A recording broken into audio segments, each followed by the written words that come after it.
trees.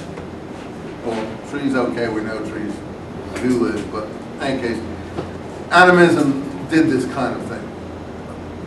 And that's what we consider the origin of the pre-Islamic Arabs to have been, a form of animism. It still exists in parts of the world. Certainly parts of Africa are still functioning in that way. More outlying districts in even more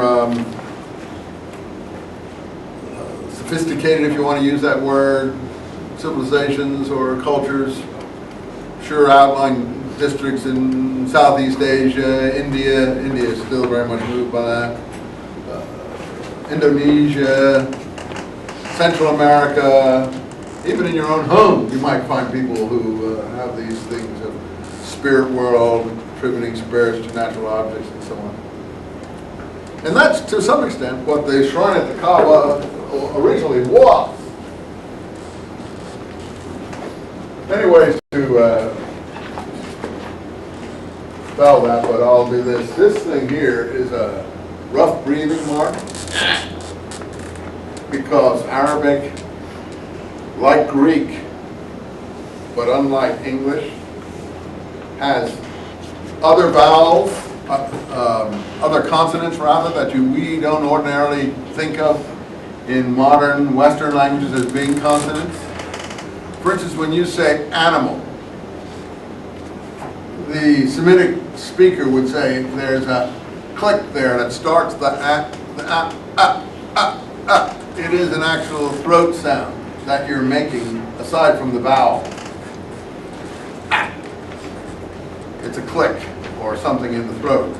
And for Arabic and Hebrew and other Semitic languages, we group things in Semitic languages, there are two of these.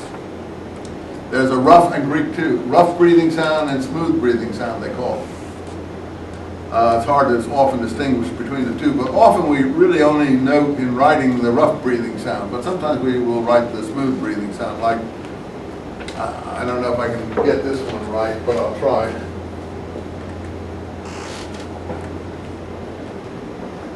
Qur'an. It's not rough, not like Kaaba. It's more like, just a slight. They say it's more nasalized. One is an ayin, one is an aleph. Same in Hebrew and other Semitic. Not, I don't think, in Persian, but in Greek, yes. So you have these sounds, and if it's in the middle of the word like this and here, we mark them. When we transliterate, this is called transliteration into English or other languages. Actually, the transliteration from Arabic is very precise in scholarly endeavors. You can actually see the way a word is spelled in the original Arabic if you look at the transliteration. Because in Arabic you have long vowels and short vowels. Let's see. I'm not sure I got this right, but let's just take this. I may be wrong here. I think that's a long vowel. So often, there's a name, Halid. That tells you the accent is on the first syllable, it's long Halid instead of Halid. If I put the accent here, it would be Halid. It doesn't exist, the word, but anyway.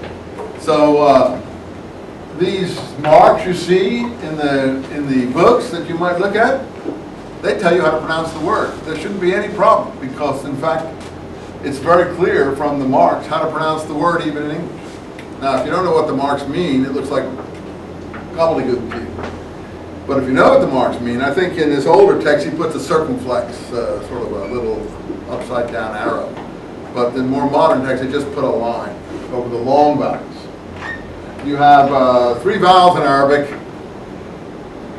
a, e, and u. Same in Hebrew, same in all Semitic languages. And be careful of my stand there. Oh, watch your foot, watch your foot. Don't hit it. Oh. Don't hit it. Just, don't hit it. Thank you. Maybe move over a little bit. Move that chair over a bit, then you won't hit it. There you go. Thanks a lot.